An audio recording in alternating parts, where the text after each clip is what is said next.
नमस्कार दोस्तों, इस वक्त की सबसे बड़ी खबर यह है कि वायरल सिंगर पूनम कुशवाहा के गाने सुनकर लोग बहुत पसंद कर रहे हैं। यह सामाजिक मुद्दा को पर गाना गाती हैं। तो खबर को जानने के लिए आप सबसे पहले चैनल पर नए हैं तो चैनल को सब्सक्राइब कर ले और लाइक भी कर ले। वीडियो अच्छा लगे तो पसंद भी करें।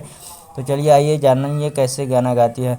यह उत्तर प्रदेश के कुशीनगर की यह लड़की है जो कि सामाजिक मुद्दा पर गाना गाती है। यह देखती है कि बहुत से लोग ढोंगी और बहुत से प्रकार के चीज़ों पर गाना बना रहे हैं, उससे समाज को अश्लीलता बना रहे हैं, उसको भी टारगेट करती है और कहती है कि बेटी को भी इन लोग जन्म में से ही मारने की कोशिश करते हैं, इसलिए मोदी जी बेटियों की विवाह शादी भी नहीं हो रही है।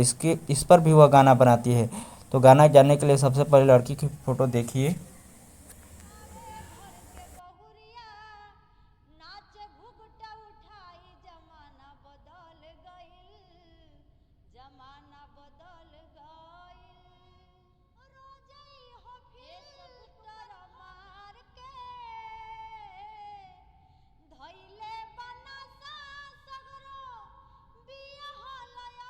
हम आपको वायरल न्यूज़ से संबंधित जानकारी देते हैं। जिससे आपको वीडियो अच्छा लगे तो कमेंट कीजिए और चैनल को सब्सक्राइब कीजिए और लाइक भी कीजिए। हम वायरल गर्ल और बॉय या देश विदेश की न्यूज़ हमारे चैनल पर जानकारी दी जाती है।